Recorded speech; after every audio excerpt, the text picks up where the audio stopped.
Coming at you live from their secret location in an underwater bunker 2 miles off the Emerald Coast, it's Chimichanga Talk with your host, Deadpool Speaks. All right. And we're back. We're back for another round of podcasting. It is me, your host, Deadpool Speaks. And the FBI has finally unredacted me. So little by little, they're starting to figure out that they let me off the UFO, but not without casualties. So I'd like to go ahead and present to you, with me as always, and for the first time, we got Bad Juju. Hey, Bad Juju. Hi. I'm surprised you let me on. I mean, it's I'm surprised. Yeah. Okay. What the hell are you interrupting? So yeah, always. So here's the thing. This show is all sometimes about me, sometimes about other people. But you know, we like to go ahead and have fun here because today our show is sponsored by the CIA. The CIA bringing all sorts of wonderful. Oh, they're okay. We just got news that they pulled their sponsorship and no longer are available.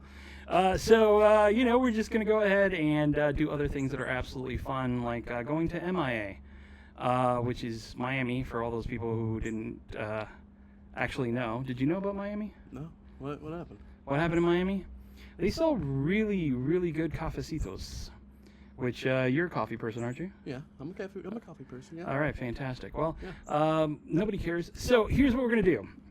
I have a guest on today, and the thing is most people, like, have an online presence. Right, but this man goes beyond that by having too much of an online presence and not enough combing of the hair. If you've ever kind of followed him, and there's several places that you can find him throughout social media, our next guest is absolutely amazing, has a comment for everything from wrestling to movies, always out to share a big smile and a big hairdo. I'd like to go ahead, online commentator. Right, creator of the. Hold on a second. There we go. It's a big truck passing through. So, online commentator, creator of the Lucid Memory YouTube channel, and director of the Plunge, and that's actually premiering here in February 15th at Pensacon in Pensacola, Florida. Big round of applause for the absolutely amazing and absolutely wonderful Jeremy Branch. I'm going to be honest, when you started talking about Bad Juju and some of the recent horror that's been going on, I wasn't sure if we were going to start talking about geopolitics or if we were going to start talking about Blake Lively versus Justin Baldoni. Let's not get into that. I'm a Blakester all the way, I think. I don't know what side I'm on. Fortunately, we're just going to be talking about horror movies. Oh, boy. And I'm glad to be here. Thank you for having me as kind of What was the term that you used? Human guinea pig?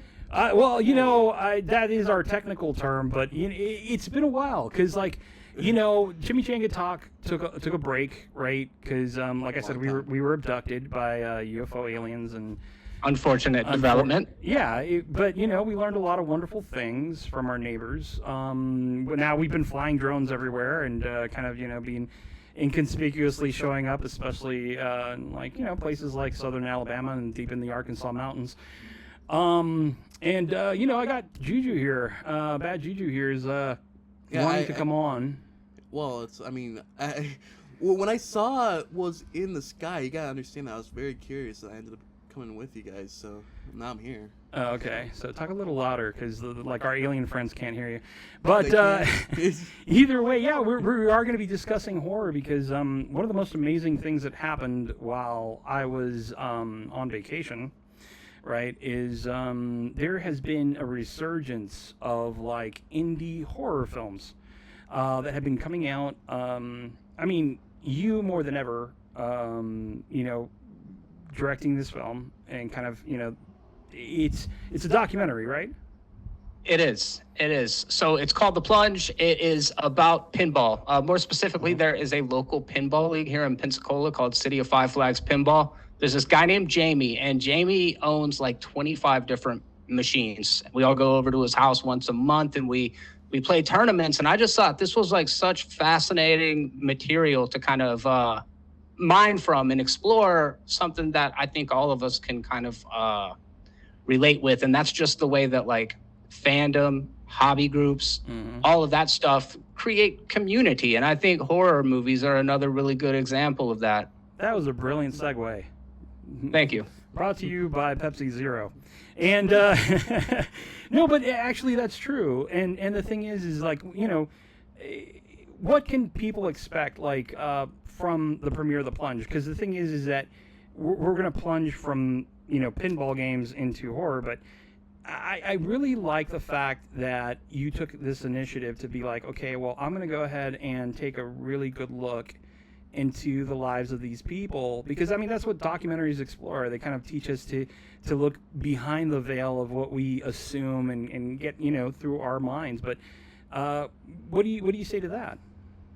So I grew up like many of us playing retro video games. I think pinball was slightly before my generation. Like I have an older brother who's about 8 years older than me, and he played pinball growing up, but I guess it didn't captivate me quite in the same way as your Mortal Kombat, your Killer Instinct, your Street Fighter, all of like kind of current gen games that were out when I was a teenager. So to fast forward many, many years later and find out there's like a thriving community of people that are still playing pinball, and that the game is revolutionized like along the way. It's not just the old EM games, the most basic games. Now there's like digital display screens, games within games, and it's a group of people that really, I would say, cap at around 60, and then some of the younger league members are 10, 8 years old, you know, kids of some of the players that come along as well. And I just thought it was really cool to find out that there's like a thriving community in pretty much anything that you can think of. And pinball was just like one, you know, this documentary is kind of like a peek behind one of infinite different curtains of things that, like, if you're really into something, your people are out there and they're just waiting to connect over this thing that like they're super enthusiastic about too. And I think that's really like, it's inspiring when you step back and look at it in terms of just like any sort of fandom, you know? Oh, no, absolutely. And I mean, I think that's what like kind of brought us to this topic, is because when you have, and I mean, there's always been a horror community out there, you know? Yeah. And I mean, you go back to the age of like trauma movies and Roger Corman and just like a lot of this stuff that just a lot of people grew up with. And now I think the reach of technology has come to a point where we all carry like a video camera in our pockets. You know? And the accessibility is no longer, you have to take a 4-year course to go ahead and learn how to edit a video. There are so many programs out there that are like, hey, you know, we can piece this together for you. Do it for you, yeah, right. You know, so I think that's kind of bring us to a very interesting point in our lives where we're seeing like this amazing kind of renaissance of how, you know, indie films in general, you know, kind of have come to light. So you have a lot of really kind of growing up pieces, which are, I've seen some great pieces this last year, 2024. But then at the same time, it's like the horror movies. It's like, wait a minute, we're going back to practical effects. We're going back to just kind of nitty gritty, kind of dirty filmmaking, you know. And over time, and this is kind of like the whole beef of it, is that Hollywood really didn't kind of see a lot of that. You know, I mean, they saw the special effects, of course, in the big budget movies, things like, you know, by Spielberg and just amazing industrial light and magic, which I get. But now it's like there's that small window that's starting to open up where anybody could possibly win an award for just being creative about the way they do their things.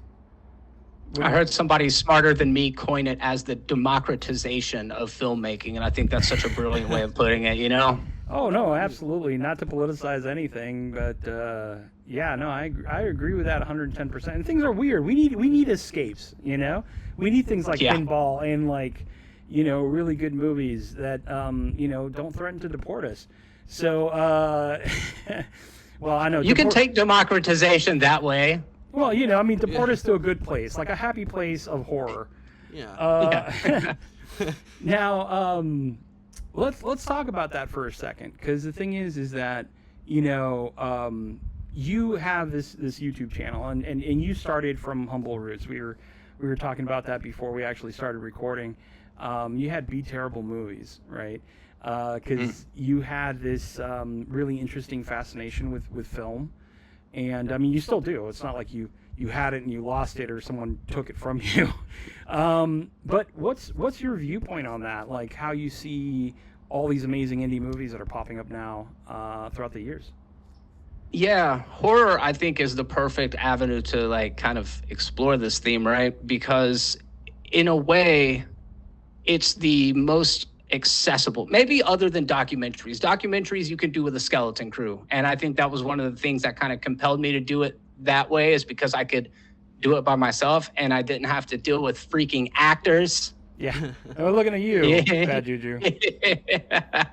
However, horror movies are cool because you can do them on a low budget and you can like exercise your technical skills. And I guess what I mean by that is filmmaking, storytelling is all about empathy. And if you can connect with an audience, create compelling characters, and then watch them die and evoke some sort of emotion in that way, I think that you can prove that you can do suspense, you can do terror, you can do different sort of emotions within a framework that's like, it's tried and true. Because horror fans, they're a very unique lot. And when I first did start doing YouTube content, maybe I saw there was a commercial viability in covering Marvel movies, superhero stuff, and I do still love that. It's definitely something that I hold dear, as it kind of changed the trajectory of my life, those MCU movies. So like I have a lot of reverence for those, but as the years have gone along,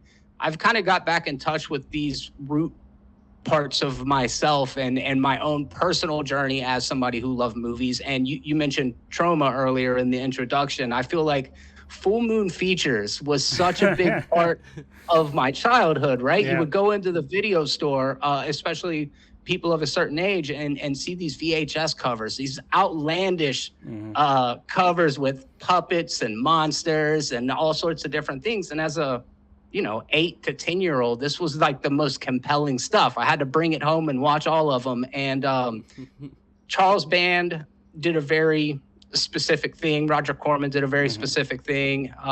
Kaufman did a very specific thing at Troma. But in the past couple of years, we've seen this new crop of filmmakers come up that are able to, they really defy the odds of like the limitations of the genre in this like less is more approach to things. And we're going to talk about Damien Leone. I think he's kind of an outlier in this thing, but when you look at like what A24 and Neon have been able to do over the last couple of years, it's really incredible. Yeah.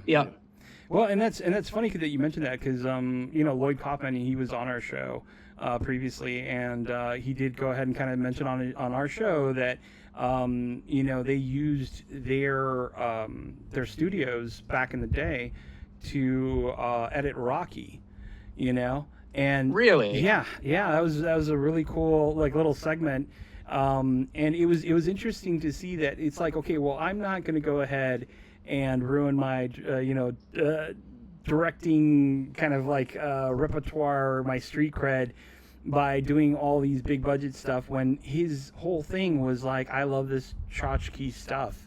He wouldn't kind of sell out in a sense. But then again, I mean, Lloyd Kaufman's all about merchandising and everything else. His book, Make Your Own Damn Movie, was like a staple of like guerrilla filmmakers, along with like, oh my God, what's this guy's name? Robert Rodriguez. There you go. Yeah, Robert Rodriguez, who is like a lot of these indie directors. They came. Eli Roth now. They all started, and even the South Park guys. They all started around Troma, which they took Caro syrup and red dye food coloring and turned it into an art. yeah, absolutely. And we're actually going to be seeing pretty soon now the release of the remake of The Toxic Avenger, which I am just like so curious. I mean, you know, it was a great film to sit back and just really, like, it's the kind of film that you call like a stoner film. You know, it's like it's the type of film you watch when you just don't need to really get that much involved. You know, it's that one friend that you have that you bring along because he's a good time, but you know, you never ask him to like be the best man at your wedding. You know what I'm saying? Absolutely. But it's interesting to see how kind of like all this has taken shape and form in the last couple years, especially like with the growth of you know, iPhone filmmaking. When you look at the Florida Project and like these other films that were either like shot on an iPhone or just kind of like everyone's editing through like their mobile devices, it's insane. Yeah, You know? yeah, and then Steven Soderbergh, somebody who does have a long history in Hollywood, goes in and makes I can't recall the name of the movie right now, but he shot a whole film on iPhone, and I don't have my my gear handy right now, but half of the documentary was shot with my iPhone, and then I used a Sony A7 III and a little shotgun mic and some, really accessible resources. I probably $5,000 worth of equipment, and it wasn't bought for the particular reason of making this movie. It was just bought to shoot photos of birds out in the backyard or whatever. And then I'm like, well, I have all of this stuff. Why not utilize it? And I do think that you touched on so many of those like really influential filmmakers. I think Kevin Smith is another one from growing up, that it's like once you started to see that crop of independent filmmakers in the 1990s coming up and having massive commercial success, all of a sudden it's like, wait a second, like we can all make movies now. And then to the point where like we do all have 4K cameras on our phone. Yeah. Like the sky's the limit. I think that the access to it has really changed the way that people are approaching it. And that's for better or worse, right? Like I host a film festival at Pensacon, and we get 100, give or take, submissions every year. And some of them are like cream of the crop. They look like they should be Pixar movies. Animation software has come so far in the past 20 years. And then we get stuff that should have never been submitted to film festivals and everything in between. So there's a lot more junk to weed through probably now, but it's inexpensive junk. The thing is, to make a crappy movie even back in the day was a huge investment of time and money. Correct. And now every failure gets you that much closer to success. So even the bad movies that come through as submissions, I'm like, got to give it up to them. They tried it. They did a thing. They set out and they accomplished what they set out to do. And maybe it didn't land exactly like it could, but the next one will probably be better. Yeah, and probably. Yeah. I mean, but then again, every once in a while you have a wonderful U-Bowl in there.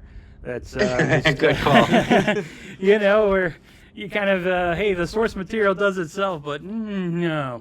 I'm going to set up for a second. Oh, there you go. But I do, agree, the fact that Kevin Smith was able to film Clerks was I'm pretty sure his first, or at least one of his first kind of like out there movies. He had to film it at night, and that's why it was all in black and white. That's impressive.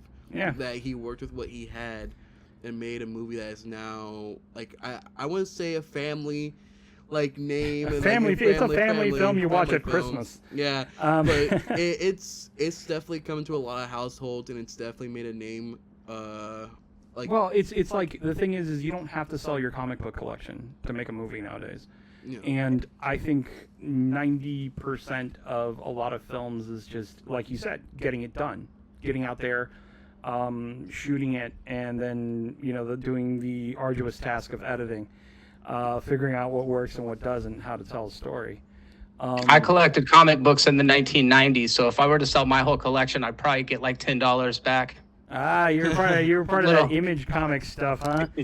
Yeah, that was me. It's like, look at this gold foil. This thing's gonna go for hundreds. It's an investment. Yeah, it's an investment, KS. Yeah, I gotta introduce you to a couple friends who own Beanie Babies, and yeah, sure. That way you guys could trade up some. But yeah, no, like I see that, like we were talking about horror movies as a whole, kind of just, and I have a lot of friends that are directors of said horror movies that they produce these wonderful films that most people are like, why am I watching this? But then again, they're really passionate about it. I mean, this is kind of like, their opus, right? And it questions the kind of like art is speculative, right? And it's in the eye of the beholder. Because there's some people that will see a trauma movie and be like, yo, this is not for me. But then there's the group that's like, I feel right at home here with a fat man being eaten by an elevator getting charged into pieces, or a gigantic talking pus-filled penis. It's so crazy how you can go through one stage of something and their lineup is just insane. But then you have like really classy, artsy movies when they're like done, you're like, what did I just watch? I mean, it kind of chilled me to the core, and it was really disturbing, but it's not what I'm typically used to. And I think we have both ends of that spectrum when it comes to horror. And more people are coming up with like innovative ways to share this. Like, I'm pretty sure you've seen these top 10 lists with like, the greatest horror movies on YouTube. And they're these little short films that play to the idea. And, like Bad Juju's like, hey, I want to write something. And he has like these wonderful ideas. And I'm like, the key to kind of selling it to your audience is keeping them there, holding them down, and then little by little letting them explore what makes it uncomfortable within them. Because like if you look like a movie like In the Mouth of Madness, I don't know if you've ever seen In the Mouth of Madness. I went to see that twice in the movie theater. Once with my dad, and my dad said never again. That was the last time we went to the movie theaters. My dad left our family afterward. No, I'm just kidding. Oh, that's terrible. Yeah, I know. Because it messes with your mind. And the thing is, well, Sam Neill, first of all, he was like a horror icon. During that time, he had that stint right before Jurassic Park. But the fact that you can sit down and watch a movie and walk away from it feeling slightly disturbed, I think that's a win, So, yeah. But I don't think like Hollywood and like, big Hollywood, when it comes to awards and stuff like that, I think they tend to overlook that. What's your opinion on that? Yeah, it's a conversation that I've definitely had, and I think there's validity to it. I do think horror in particular isn't one that we can, as horror fans, it's fair to single it out, but I think the same could be said about broad comedies. Like, when's the last time like a straightforward comedy won an Academy Award? When's the last time a science fiction movie or a fantasy? It's genre filmmaking is something that the Academy tends to turn their noses up to. Mm-hmm. And it's not so much, I don't think it's an intended prejudice, but it's such an insulary community. These are the people that are making movies in Hollywood, and there's certain kind of things that are always going to resonate with them. Therefore, you get terms like Oscar bait. You see a movie and it's about a person with blank as an affliction, or maybe they're a minority struggling in the antebellum South. The Oscars like struggle movies a lot of times. And for better or worse, I think there's definitely a place for all sorts of storytelling. But when a movie like Green Book wins over something like Hereditary, I think that was the 92nd Academy Awards, who's talking about Green Book anymore other than as a laughingstock of a Best Picture movie, right? And when you look at Toni Collette's performance in Hereditary.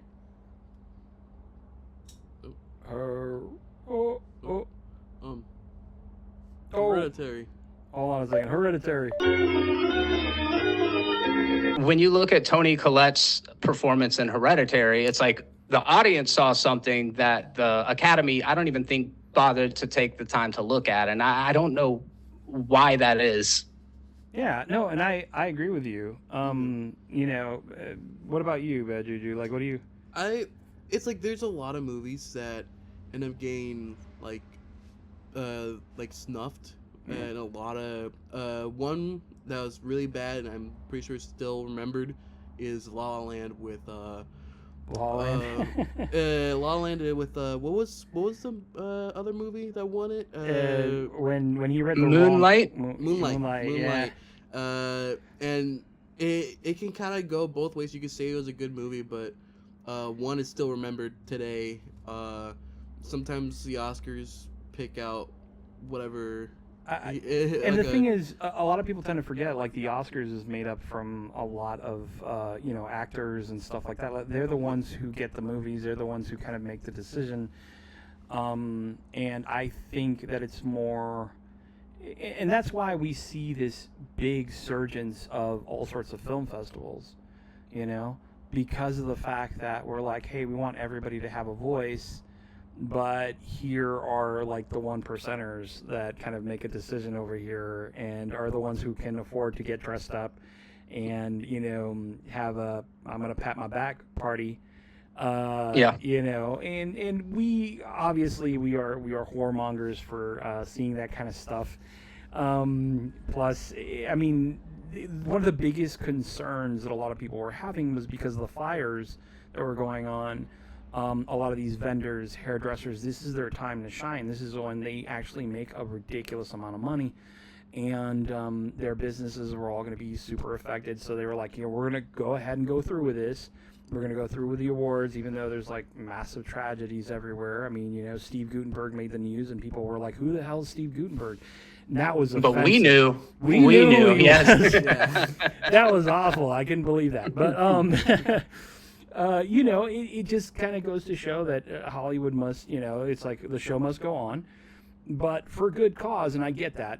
But at the same time, I think it's really cool if we take the time to be like, okay, well, you know, there's a movie like Long Legs, right? And you know, I'm not here to spoil anything. I'm just here to talk on a general view, but whenever you see like like I said, a good horror movie that really kind of touches you in one way or another, appropriately and consensually, then you know, it's always a really good time. And it's rare that you I, for one, was shocked by the end of Long Legs to find out how long the killer's legs were. That was like a big spoiler to me. I hope I didn't ruin the experience for anyone.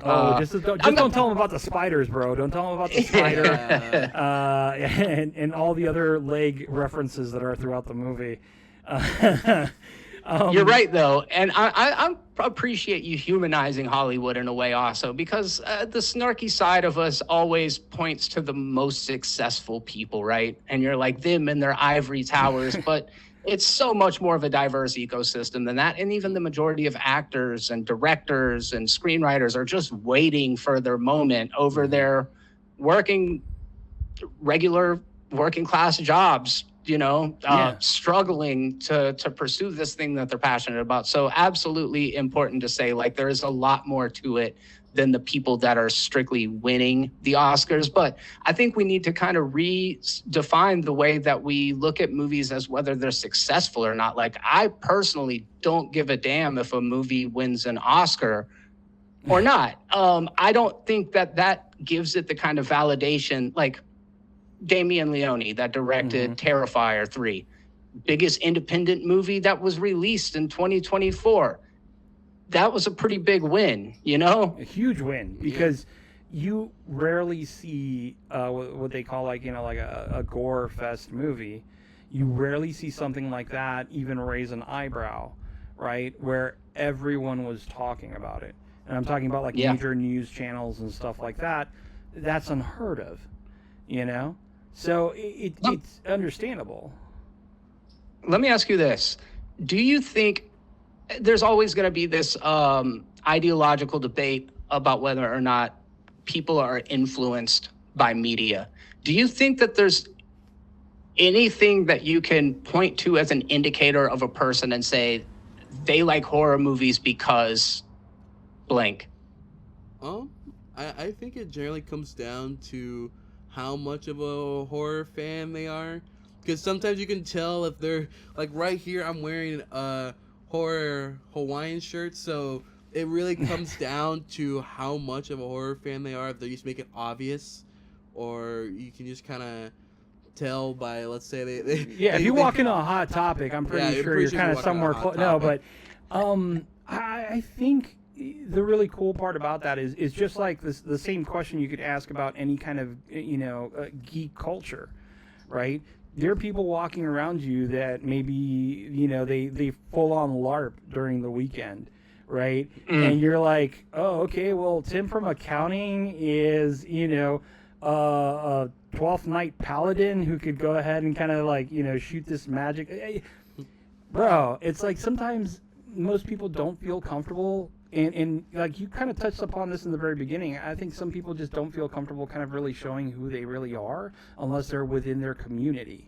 And then it's when you walk in like a place like Pensacon, right, where everyone is just kind of like letting it hang out naturally, right? It's the hull over beach, if you were talking about Miami, like where people go to sunbathe naked. It's the hull over beach of fat Italian old men with just their schwang in the air. They don't Great care. Analogy. Yeah, I love that, Yeah. But it's true. I think that unless you're actually put in a circumstance where you can kind of talk about it and find your niche. And I think more and more social media has done that. Because that was a big thing with a lot of indie horror films back in the day, or even indie films in general. It was guerrilla marketing. It's like, get your friends, here's the VHS tape. They, at one point, they didn't really care too much about making the money as much as they did about getting their vision out there.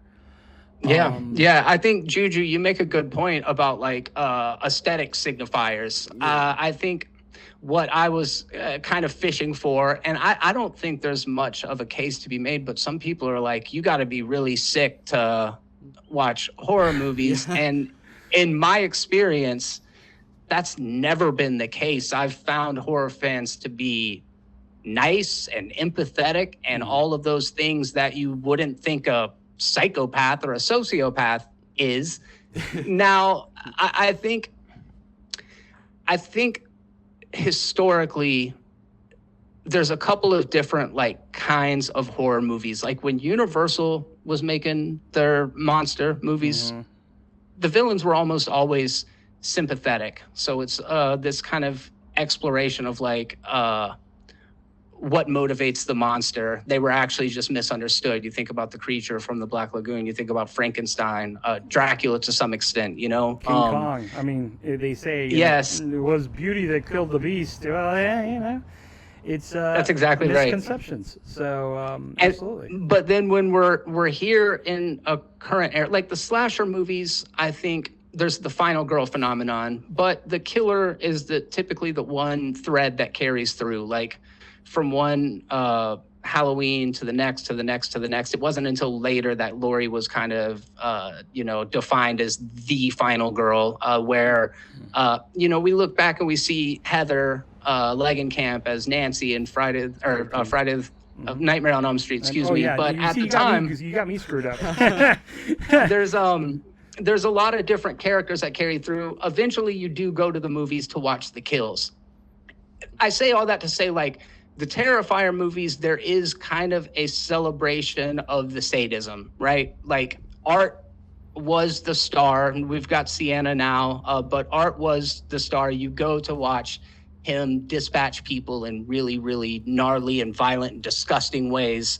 But then on the other end of it, you've got somebody like Ari Aster, who's making movies that really are exploring the fallout of trauma and exploring empathy in interesting ways. Like you look at something like Midsummer and the main character, Danny, there, and her kind of journey of being completely sidelined and treated like a burden by her boyfriend to becoming empowered by this cult. And I say that to say, like, you can explore all sorts of different emotional cruxes within this one genre. It's not defined by one thing or the other.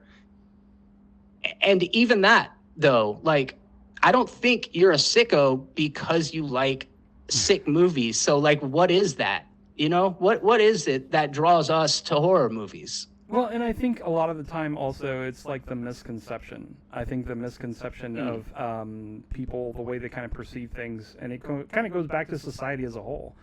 You know, it's like, well, you know, we see this guy acting shady in the back of a store with a hoodie on. And you're like, well, that guy's stealing. And actually just could be really cold because, you know, he has poor circulation system. You never know. Yeah. But, you know, we have this misconception of, okay, well, if you like this, then that means that you're this type of person. When in reality, it's a lot more complex than that. And I think it's that kind of sometimes fear of getting that out there that keeps a lot of people, like filmmakers and writers, to kind of write the pieces that they want to write.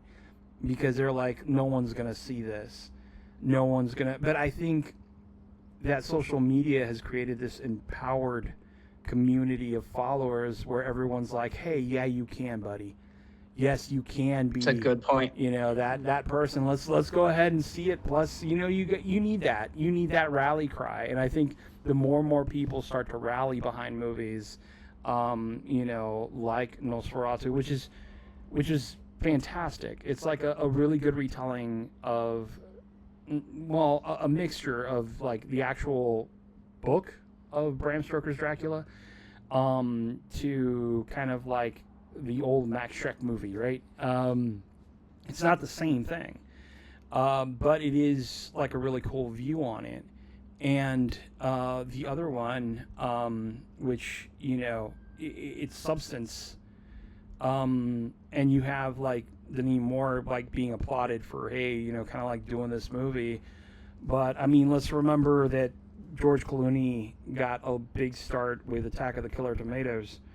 Yeah, good point. You know, so it's one of those things where we have to kind of explore how people give these gentle nods to just like amazing stories and are not afraid to tell them, which I think is fantastic. So I think that's really pushed that movement. Yeah, no, I agree wholeheartedly because, like, as someone who wants to write, who wants to do all that, it's frightening when you see all these movies, all these things that get kind of left in the dust, and you're like, will this even make it to like someone else's like screen? So that's definitely a good point that there are a lot of, again, I'm going to bring him back up. Kevin Smith with Clerks, he kept trying to push Clerks and no one took it until, I forgot his name, but... Is it He Who Shall Not Be Named? Yeah. He took the movie and he helped produce it and it got out. Voldemort. All right, well, no, but, you know, and that's the thing. I think now we don't need big production companies behind things just to get it noticed. I mean, when you look at things like the Blair Witch Project, right, which, I mean, that's something that everybody goes back to. It's like a real simple thing to talk about because it used social media and, well, what social media there was at the time. Yep. You know, it used the internet for its advantage, kind of telling this story where there were news articles, there was like, you know, fake interviews done. So you're like found footage film. You're like, what? And I remember two things when I went to go see that, because I did go see it like opening night. I'm like, I gotta see this thing. The theater was packed. Like there was like people standing, and they played Muppets in Space first by mistake, and like that there was almost a riot. It was funny. And I was like, that's amazing. Yeah, I was like, boy, they got a really good production value. I don't know how they got Jim Henson on board to fucking do this, but you know, if you look at it, there wasn't a lot to that film. It was the suspension of disbelief that we had to give ourselves that these kids were going to be attacked, that this what we were looking at was real. We were fully immersed in this film. And then when the credits ran and people were like, wait a minute, that's fake. You know, I mean, we'll deal with a snowball effect later. But I think they took something and they ran with it, which is what a lot of people are doing nowadays. They're going with this story. They're like, I'm going to get this out there. There's tons of avenues for people to see this. And I'm just going to go ahead and create my happy. And sometimes that happy is, filled with blood and gore and whatnot, but and it's sometimes it's really good, and like you said, sometimes it's crap. So yeah. It's finding a good balance, but you don't have to worry about VHS distribution or any of that stuff anymore. It's so interesting when you think about so many of those movies that I was drawn to as a kid, back to the full moon features, and how like you got this simple high concept premise. What if killer dolls? What if, a real simple thing that is going to be marketable. And then on the flip side of that, you look at Blair Witch Project, where like, we still don't know what the witch is. Is there a witch? Is it a cult out in the woods? Is it extraterrestrials? Is it some sort of time vortex? We don't know exactly what it is. But that kind of like opened up doors for movies like the Paranormal Activity franchise. Yep. It Comes at Night is a more recent movie where it's like, it's all atmosphere, and it's not really as interested in revealing its hand as it is just kind of like creating this sense of dread. And for a long time, that wasn't marketable. And we've finally gotten to a place where like really ambitious stuff like Robert Eggers, less Nosferatu and more something like The Witch, where it's like, how did this become the cult hit that it was? And it just turns out that people's tastes evolve and we get interested in different things. And I think The Witch is incredible. But who would have ever thought that like Robert Eggers' total commitment to period accuracy and having dialogue that on first watch is almost like boxing you out. Like it doesn't matter if you get this or not. And then it grew to have a huge following. Oh yeah, and there's like tons of movies that are out there like that. I mean, if you think about it, like the original Evil Dead, right? When you go back to the original student film, which, I mean, Evil Dead, and I know I'm probably going to get hell for this, but whatever. Like Evil Dead 2 is Evil Dead, just, with production. Yeah. And, it's one of those circumstances where, I mean, okay, well, Sam Raimi has produced some absolutely amazing other horror films, not just that.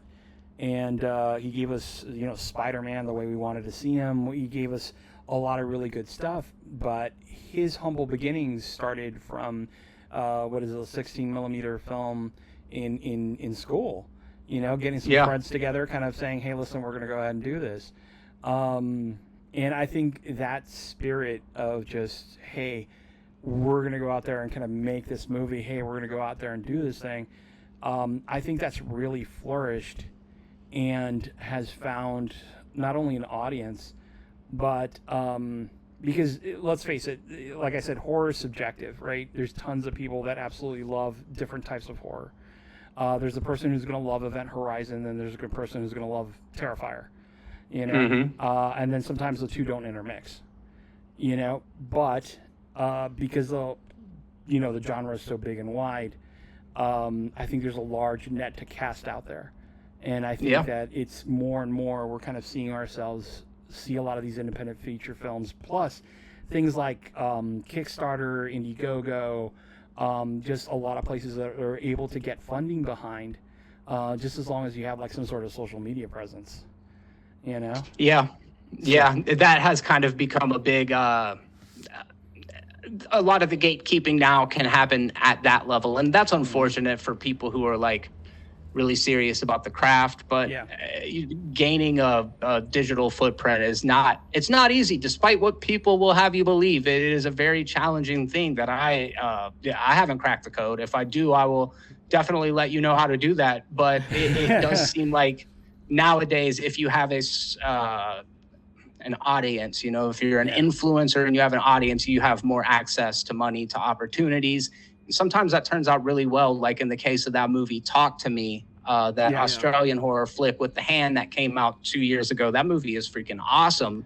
And it was a couple of YouTubers that made that movie, which is very, very cool to see. I don't want to hijack, but I'm curious. As we're sitting here talking about horror movies, are there some recent ones that like we've touched basically on Nosferatu? Juju, did you see Nosferatu? I only got to see some of it, and I had to stop because, not that it was a bad movie. That sounds like it was, but no, I loved it. It kind of sounds like it. It sounds like it. maybe I need to rewatch. But there's a few movies that like I've watched a bit of Substance, and I thought that was a nasty and wonderful movie at the same time. And also, if you're one of those people who overlook things too, you could be like, oh well, this is having a hidden message of how bad Hollywood is. You can take it any way, and I think that's also another cool thing about movies in general. Or you just could go to horror movies that people can interpret it in different ways, and the writer could be like, no, that's not how it was. But yeah, it's either a political statement. Yeah, or if you're looking at either like Night of the Living Dead Part 2 or Part 3, where it was like, okay, well, here we're going to go ahead and make fun of capitalism as a whole, which is Part 2, and then Part 3 is like, hey, let's poke fun of the military.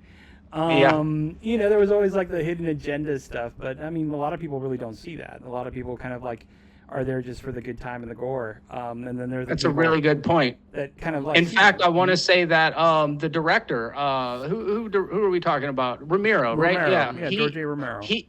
He wasn't even aware of the political leanings of Night of the Living Dead until he was told about it in retrospect by people that analyze film, and then he leaned into it. And I like that, and I think that's a good point, Juju. I like that you can kind of watch movies on multiple different levels, and you can also kind of, with a little bit of creativity, skew them to meet your needs, kind of like despite what they are. And that's a great thing about art. And to your point, KS, it's like it's in the eye of the beholder. Like there's no wrong read on art. Nowadays, a lot of times filmmakers will come out and make their intent completely crystal clear. Yeah. And I don't love that. I would almost rather it be kind of left to interpretation.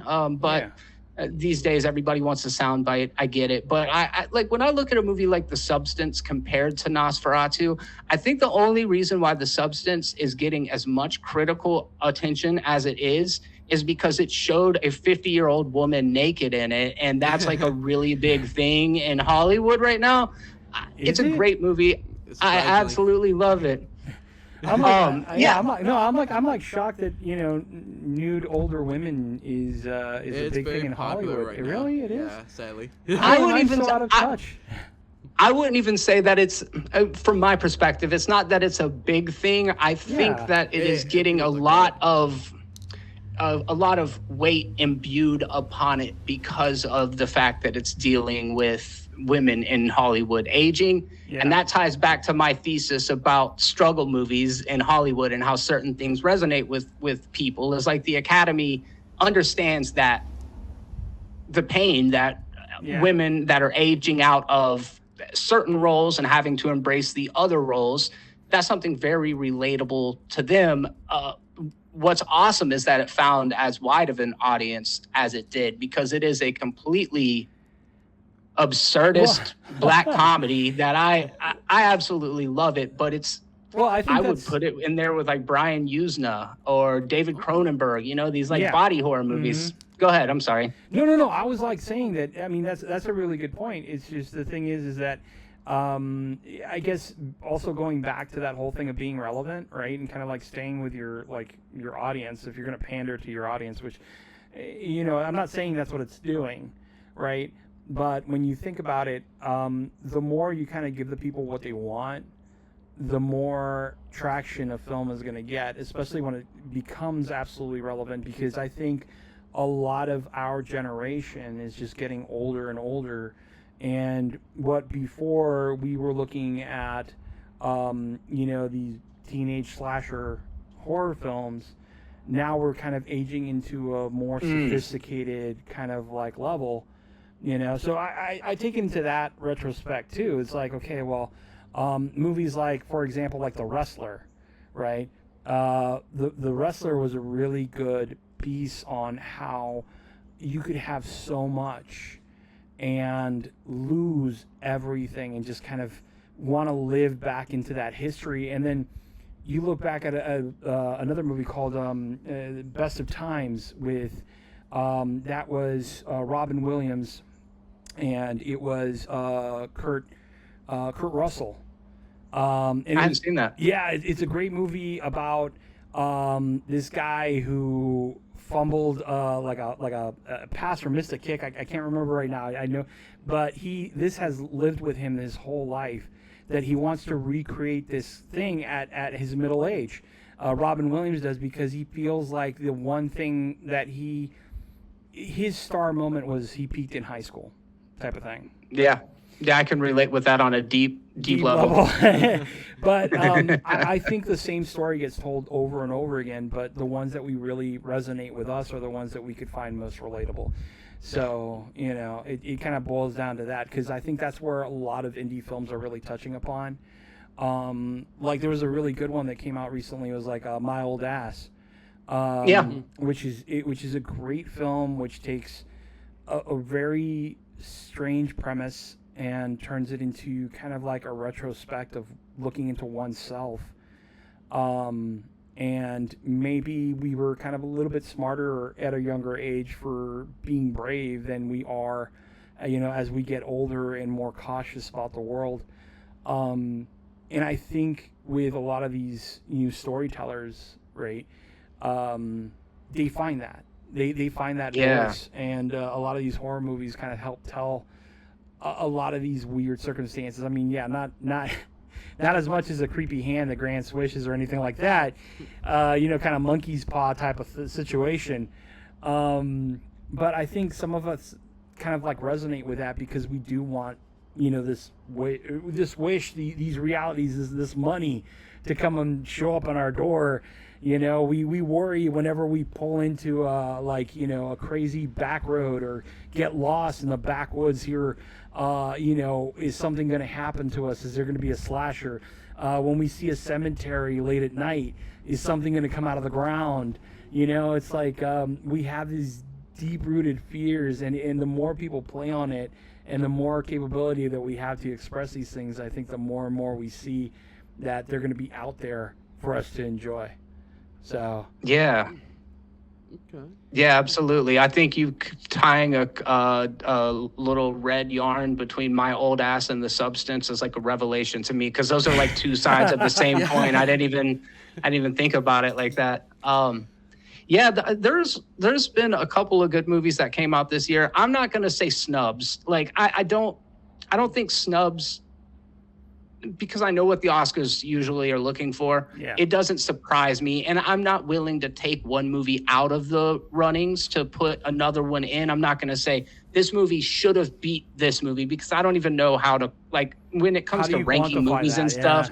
Yeah, I have no idea. But Hugh Grant was really good in Heretic.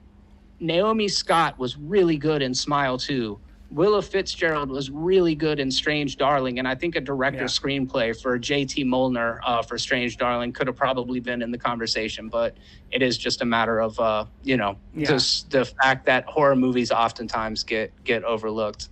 Yeah, and Strange Darlings was like on a lot of movie critics like top 10 of the year kind of list. It's cool. Yeah.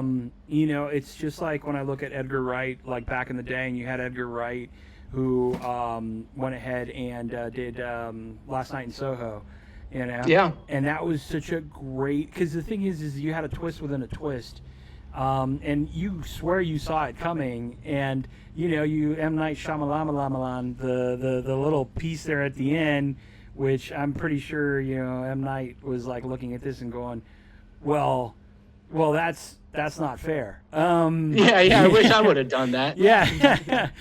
But no, absolutely. Like, and that's kind of like the whole basis of the conversation that we were having, is just that it's strange to kind of look at Hollywood, say, okay, well, this is okay by our standards, and even though in our hearts we're like, okay, well, we know that these other movies are absolutely fantastic, but it's like you got to give Hollywood its night. And I mean, we're there. They exist because we watch them, right?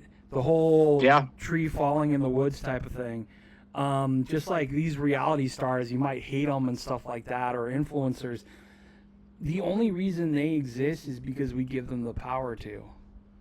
It's 100% true. You know, so the thing is it all comes back to us. So it's like, if you love indie film, if you love indie horror, go and support it in the theater. Yes, the prices are ridiculous, but you know, that kind of tells everybody, because I think we live in a world where, like, theaters is an amazing experience, but a lot of people like to stay at home in pajamas.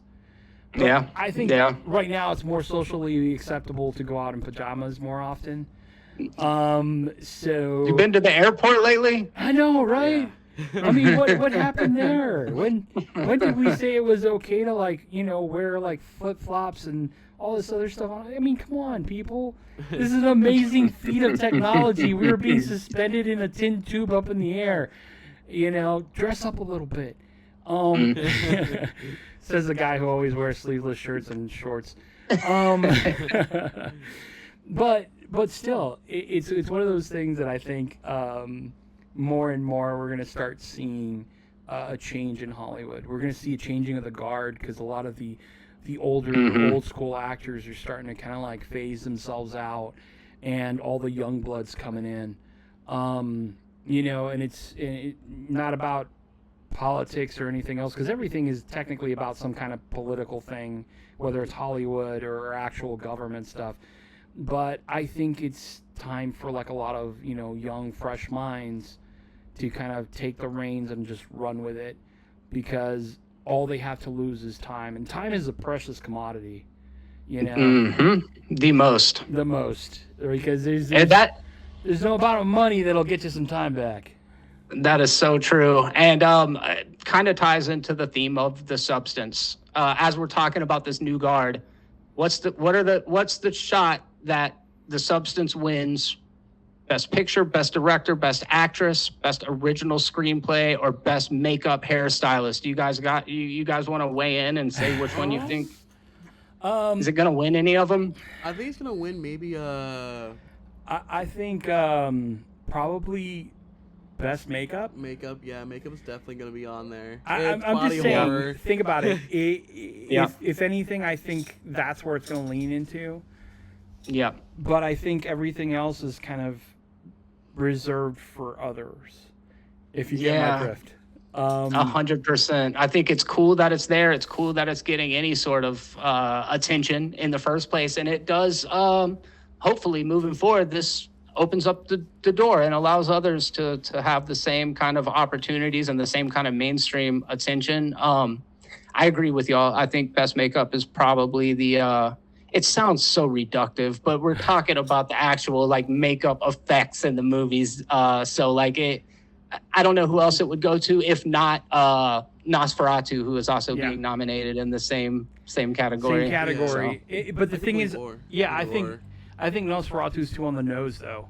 You know how sometimes they'll be like, it's like, okay, well, yeah, I know we're kind of doing this, but the reason why I think it has the best shot to win that is because of the subject matter and the way it's being used and the way that they're using makeup to tell that story. It's a really good point. So, and like I said, I don't want to be that pretentious, pompous person who's like, well, you know, but at the same time, I think looking at what Hollywood has deemed, okay, well, this is award worthy. If they had to pick one, I think it would be the more obvious choice for kind of being on the extreme end of, we're going to give the audience what they want. And I think that just goes back to the whole thing about feeding into your audience and really kind of delivering that home, which a lot of these Hollywood winners don't really do. They move you in a particular way, but it's hard to sometimes relate to a lot of the characters that we see on the screen. Where I think, like a lot of the indie horror, we relate to a lot of these characters. They're one bad nightmare or one bad taco away from like, you know, somebody's reality. But I think the world's become a dangerous place where we tend to kind of hang back in our fantasies and our fears more than we do in the whimsical reality of I'm going to bump into some Hallmark guy or meet somebody who owns an egg farm and we're going to be off and be rich somewhere. So, you know, it's one of those. But let's do this. I absolutely love to take a moment and just kind of like kind of review things in your wheelhouse, right? I think it is absolutely essential to kind of give some really good final thoughts as far as you being in the position that you are, right? You are a moderator, right? So like when you do these things at Pensacon, you've been able to talk up there and kind of relate to the subject matter that's there. Now you're on another side of things where you're going in there as a filmmaker. You're going in there with, you know, bright-eyed, bushy tail with my project here in hand. What advice can you give to people watching this going, you know, I want to go ahead and get my indie horror off the ground. I've been watching the Shia LaBeouf video about just do it constantly over and over. It's my affirmation. But coming from someone who has actually done it and who doesn't understand how important it is to comb their hair when they go on social media. I want to hear your point of view. What would you tell aspiring directors out there that I want to go ahead and do it. Yeah, exactly. Close enough. Inspiring, perspiring, and go for it. Yeah, the most cliche thing that I can possibly say is also the most true thing, and that is follow Shia LaBeouf's advice. Just do it. But past that,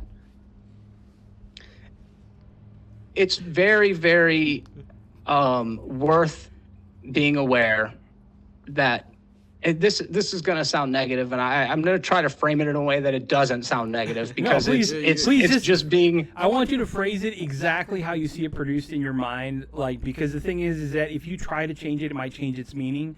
If it sounds negative, it's fine, because the thing is sometimes a little negativity goes a long way. So go ahead and just I want you to say it exactly how you would. The limitations that you are going to experience as a filmmaker are going to be exponentially increased by the amount of people involved in any given production. When I did this documentary, I had my subject, which was the City of Five Flags Pinball League. They were all going to be meeting every month, whether I was there or not. So all I had to do was show up and document that. When it came to the post-production stuff, I did all the footage. People had to hold the camera for me when they were shooting footage of me, but I'm sitting in my little office that I'm in right now, and I'm like, all right, I've got 12 hours of footage. I need to get this down to 12 minutes of film. I need a soundtrack. I need it edited. I need a title card. I need the little vanity card at the beginning. The most basic rudimentary things you could think of. And I have a friend, Dan Weaver, who did the title card for me. It's fantastic. It's like a 3D pinball table. And so I say that to say my subject was going to be there. Schedule is already locked down. I just had to show up with a camera. My friend Dan has been working on computer graphics for the last several months. He worked for Amazon for many, many years. He's kind of trying to refine his purpose, his happy, and that kind of led him down this path of doing some just really brilliant work. So he was enthusiastic about doing the project. I make music in FL Studio, particularly Lucid Memories, that you graciously mentioned at the beginning of the stream or the podcast. It's a synthwave YouTube channel dedicated to like kind of that nostalgic sound that you might hear in Grand Theft Auto Vice City, or more recently like Stranger Things, very 80s throwback kind of sound.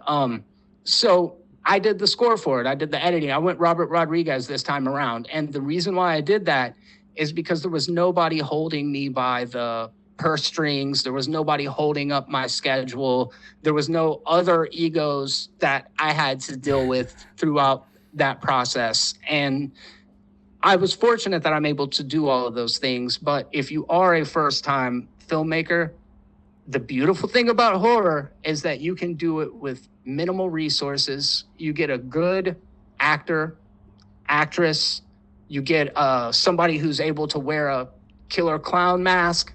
You got your one primary location. You find a buddy who can do music, and you make it happen, because the more people that you bring into it, the more it's going to throw your schedule into chaos. You're going to you have your vision, but now all of a sudden you're having to deal with the visions of other people and kind of reconcile that without sacrificing what it is you're trying to do going into it. So when you're starting out, don't put a whole bunch of obstacles in your way.